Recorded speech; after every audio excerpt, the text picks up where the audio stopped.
Ang alamat sa bawang ang Uganda, usa ka maamumahon og mahigugmaong inahan.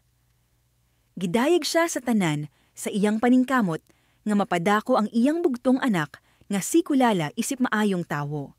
Nailo si Kulala. Bata pa siya dihang napaakan og bitin ang iyang amahan sa kabukiran. Lisod gyud magdako nga walay amahan. Alang kang Kulala, dili kompleto ang ilang pamilya kung namatay ang usa sa iyang mga ginikanan. Sa sinugdan, ang Uganda nakigbisog usab. Ang bugtong niyang tahas mao ang pagkahimong inahan. Sa pagkamatay sa iyang bana, nahimo siyang inahan, nahimo gihapon siyang amahan. Apan bisag nag-inusara siya, wala siya maghunahuna nga magminyo. Gisulayan niya pagpadako si Kulala sa maayong pamatasan. Sa tumang kalisod, ambisyon sab ni Uganda nga ipasa sa iyang anak. Gusto niya nga maminyo siya og adunahang lalaki aron malayo siya sa kakabos nga ilang nasinati. Sa opinyon sa Uganda, ang kinabuhi ni Kulala kinahanglan nga muswag. Adunay usa ka panultihon nga ang katahom ug pagkamabinasyon mahimong himan sa pagpili sa usa ka kauban sa kinabuhi. Kung ang usa ka batan-ong babaye maanyag, makapangasawa siya sa usa ka batan-ong lalaki nga adunay igong dungog ug bahandi. Kini nahimong sumbanan sa Uganda alang sa iyang anak. Labaw pa nga gihisgutan ang kaanyag ni Kulala sa dihang nagsabak siya. Hamis ang iyang pamanit ug yagpis ang iyang lawas.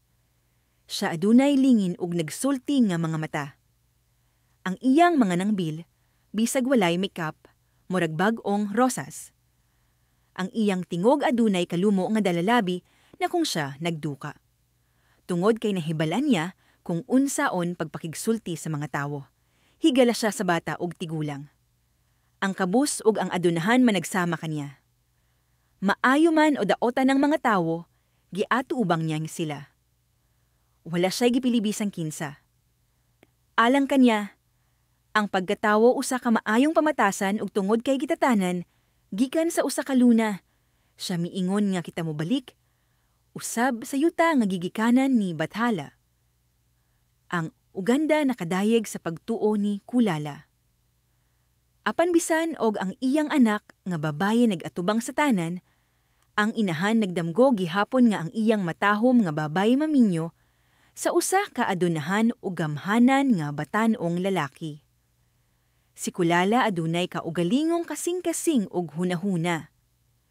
Tinuod nga daghang mga tawo ang naghalad sa ilang gugma kaniya, apan wala pa siya makapili bisan usa.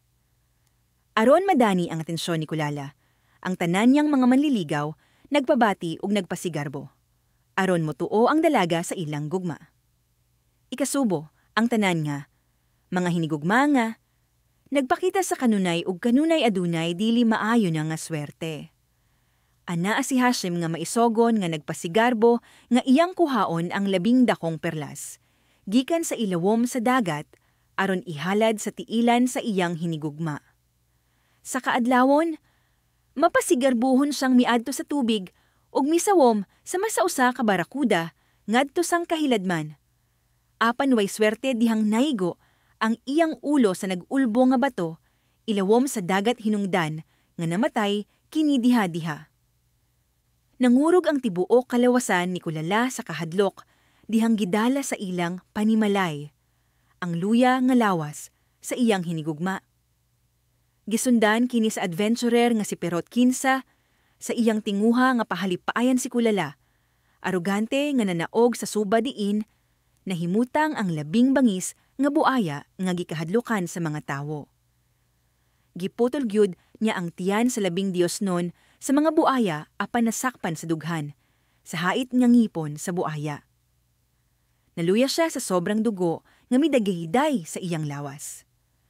Nabugtuan una niya ang iyang katapusang ginhawa sa wala pahingpit nga namatay ang yawa.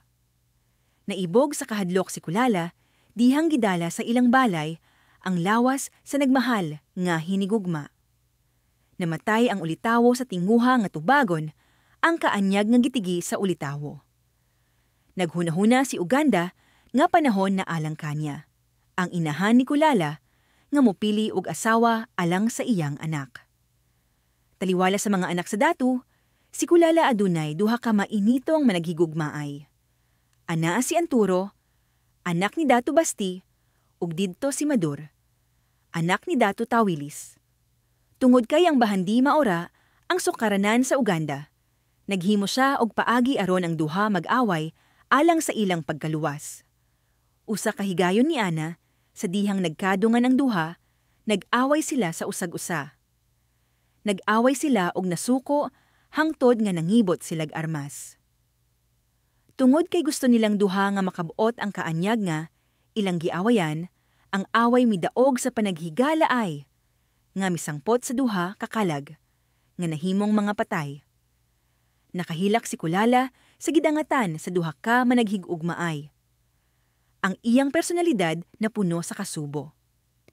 Misamot ang kahadlok sa dalaga, dihang daghan pang managhigugmaay, ang nag-away. Andam nga mo sakripisyo sa ilang kinabuhi, aron lang maangkon ang iyang gugma. Sa daghang dugo nga miyagas, naglibog ang hunahuna ni Kulala, samtang nagsubay sa agianan pa ingon, sa tumoy sa bukid. Diyosa sa kabukiran. Gituyhad ang mga kamot ni Kulala, misinggit, kuha ako sa kalibutan nga akong gisudlan.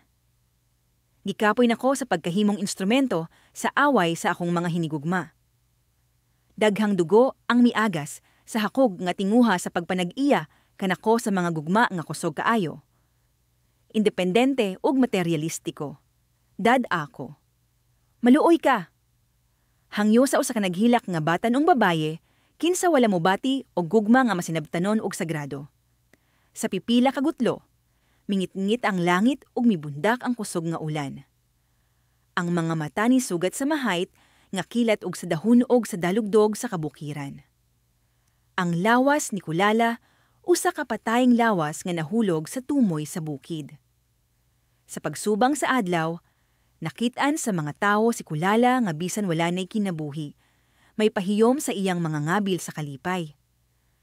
Gigakos ni Uganda ang patayng lawas sa iyang anak. Nasayod siyang asikulala nga mubiya sa kalibutan. Nalipay si Kulala kung asa si Bathala. Gilubong sa Uganda ang patayng lawas sa iyang anak sa tumoy sa bukid. Kanunay siyang mobisita kaniya hangtod nga usa ka adlaw mitubo ang usa ka tanom didto. Siya ang nag-atiman sa tanom. Dihang namunga na, iyang nabantayan nga murag puti ang ngipon ni Kulala. Si Uganda mihangad sa langit og klarong nabati ang tingog ni Bathala. Ang akong gingharian karong Kulala og malipayon kaayo. Kana nga tanom makapahinumdom kanimo sa putingan ngipon sa imong anak. Amping ikini og ipaila kini sa mga tawo. Gikuha sa Uganda ang mga bunga sa tanom o gipatanom sa iyang mga silingan. Sukad ni adto, ang puti nga mga ngipon ni Kulala, nailhan nga usa ka panakot sa pagluto sa balay, nga karon gitawag ni nga ahos. Ang alamat sa bawang